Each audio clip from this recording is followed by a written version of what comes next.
नमस्ते। आज के इस एक्सप्लेनर में आपका स्वागत है।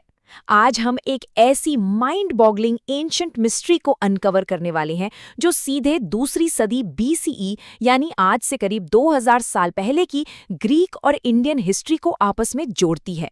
हम बात कर रहे हैं एक ऐसे स्टोन मॉन्यूमेंट की जो एंशंट हिस्ट्री के सबसे अद्भुत कल्चरल एक्सचेंजेस में से एक को दर्शाता है। एक ऐसा दौर जहां सीमाएं मिट रही थी और कल्चर्स एक दूसरे से डीपली कनेक्ट हो रहे थे। Okay, let's dive into this. Imagine कीजिए, साल था 1877। British archaeologist Alexander Cunningham central India के बेस नगर में एक सर्वे कर रहे थे। वहां उन्होंने देखा कि स्थानीय मछुआरे एक पिलर को हम बाबा मानकर पूज रहे थे। अब इंटरेस्टिंग बात यह है कि इस स्तंभ पर जानवरों की बलि का लाल रंग और सिंदूर इतनी मोटी परत में लगा था कि इसकी असली पहचान पूरी तरह से दुनिया की नजरों से छुप चुकी थी। किसी को आइडिया नहीं था कि इस लाल लेप के पीछे आखिर क्या राज दफन है।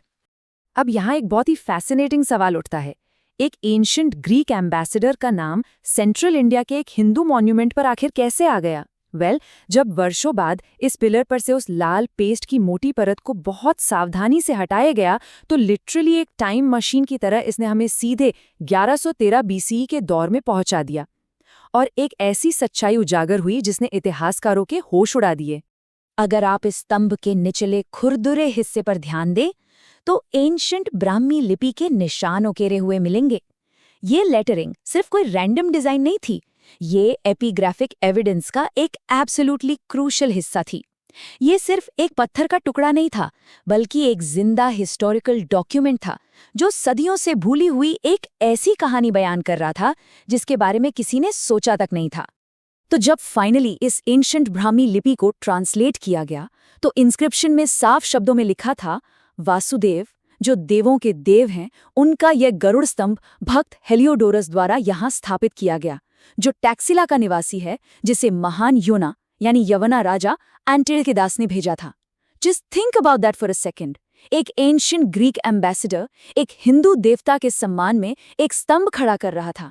ये अपने आप में एक मॉन्यूमेंटल ऐतिहासिक घटना थी। सो आखिर ये हेलियोडोरस थे कौन? बेसिकली वो 2nd सेंचुरी बीईसी के एक ग्रीक राजदूत थे। उन्हें टैक्सिला के इंडो ग्रीक राजा एंटिलकिदास ने सेंट्रल इंडिया के विदिशा में शुंग राजवंश के दरबार में भेजा था। आपको पता ही होगा, मौर्यन एम्पायर के पतन के बाद भारत में अलग अलग रीजनल पावर्स थीं। नॉर्थ वेस्ट में इंडो ग्रीक्स का राज था और सेंट्रल इंडिया में शुंगास का। इन एम्पायर्स के बीच कंटिन्यूसली ट्रेड और डिप्लोमेसी चल रही थी और इस वजह से एक high ranking Greek official central India तक पहुंचे। Now what's really interesting about this slide is कि इस स्तंभ का डिजाइन बाकी पिलर से कितना अलग है। अशोक के जो फेमस पिलर्स थे वो आमतौर पर मोनोलिथिक यानी एक ही पत्थर के बने, चिकने, ऊपर की तरफ पतले होने वाले और हाईली पॉलिश्ड होते थे, राइट? लेकिन इसके बिल्कुल उलट हेलियोडोरस पिलर काफी छोटा है, पोस्ट जैसा तराशा गया है और इस पर काफी बारीक ऑर्नामेंटेशन यानी सजावट की गई है। ये साफ तौर पर ग्रीक और इंडियन ट्रेडिशंस का एक अनोखा और लोकलाइज्ड ब्लेंड दिखाता है। एक बार इस विजुअल डायग्राम पर नजर डालिए। इसे देखकर आपको इस पिलर की कॉम्प्लेक्स कार्विंग प्रोसेस का अंदाजा होगा। ये पिलर बस रैंडमली एक राउंड शेप में नहीं बनाया गया था। इसे बनाने के पीछे एक बेहद सोफिस्टिकेटेड और हिसाबी ज्योमेट्रिक प्रोग्रेशन फॉलो किया गया था। It's like a mathematical puzzle set in stone. Let's move to and see how this builds. Ancient craftsman ने किस तरह इस स्तंभ को शेप दिया, इसकी स्टेप बाय स्टेप प्रोसेस वाकई अमेजिंग है। शुरुआत एक स्क्वायर बेस से होती है, फिर आगे चलकर ये ऑक्टागन यानी 8 हिस्सों में बदलता है। उसके बाद ये धीरे धीरे टेपर होकर 16 साइड्स और फिर 32 साइड्स में तब्दील हो जाता है और फाइनली इसका टॉप बिल्कुल राउंड हो जाता है। ये उन क्राफ्ट्समैन की कमाल की मैथमेटिकल और आर्टिस्टिक मास्टरी का एक परफेक्ट एग्जाम्पल है। अब आते हैं स्तंभ के सबसे ऊपर वाले हिस्से पर, जहां एक घंटी या बेल जैसा आकार है और उसके ठीक ऊपर एक भारी स्क्वायर एबैकस रखा गया है। इसमें हंस और मधुमालती यानी गीस एंड हनी सकल ऑर्नामेंट्स की बेहद इंट्रिकेट डिटेलिंग्स मौजूद हैं। हालांकि जो ओरिजिनल गरुड़ा की मूर्ति टॉप पर थी वो आकाशीय बिजली या वक्त की मार से गायब हो गई, लेकिन ये बचा हुआ हिस्सा ही उस एंशिएंट आर्ट और डिजाइन की एक सच्ची गवाही देता है। इस पिलर की कहानी सिर्फ इसकी खोज पर खत्म नहीं होती। यहाँ से एक प्रॉपर आर्कियोलॉजिकल डिटेक्टिव स्टोरी शुरू होती है। 1877 में कनिंघहैम की खोज के बाद 1913 से 1915 के बीच खुदाई शुरू हुई थी, पर गेस व्हाट, एक लोकल पुजारी ने इसे बीच में ही रोक दिया क्योंकि उन्होंने वही एक टीरे पर अपना घर बना लिया था। बट फाइनली लंबा इंतजार करने के बाद 1963-65 में एमडी खारे के नेतृत्व में खुदाई हुई और एक पूरा का पूरा खोया हुआ मंदिर उजागर हुआ। ये स्ट्रक्चर्स सदियों से आने वाली बाढ़ की मिट्टी के नीचे पूरी तरह दफन थे। अब एक इम्पॉर्टेंट फैक्ट और, ये हेलियोडोरस पिलर वहां अकेला नहीं खड़ा था। दरअसल एंशंट मैप को देखने से पता चलता है कि ये बेसनगर नाम की एक बड़ी मर्केंटाइल सिटी में बेतवा और बेस नदियों के संगम पर स्थित एक विशाल रिलीजियस कॉम्प्लेक्स का हिस्सा था। नदियों का ये जंक्शन उस दौर में ट्रेड और धर्म दोनों के पर्सपेक्टिव से बिल्कुल एक हॉटस्पॉट जैसा था। और ये ब्रिलियंटली इलस्ट्रेट करता है 1960s की एक्सकवेशंस में मिट्टी की गहराइयों से निकली हुई ईंटों की बुनियाद को।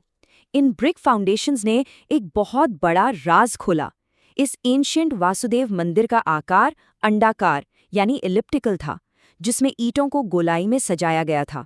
उस समय के हिसाब से ये एक बेहद एडवांस्ड और यूनिक आर्किटेक्चरल फाउंडेशन थी। चलिए इन मंदिर के डिटेल्स को थोड़ा और डीपली समझते हैं। ये करीब 30 बाय 30 मीटर्स के स्क्वायर एरिया में फैला था, जिसमें एक प्रदक्षिणा पथ यानी वॉकिंग पैसेज भी मौजूद था। खुदाई में मिले लोहे की कीलें और लकड़ी के पोस्ट होल्स इस बात का पक्का प्रमाण देते हैं कि शुरुआती दौर में इस मंदिर का पूरा स्ट्रक्चर लकड़ी यानी टिम्बर का था।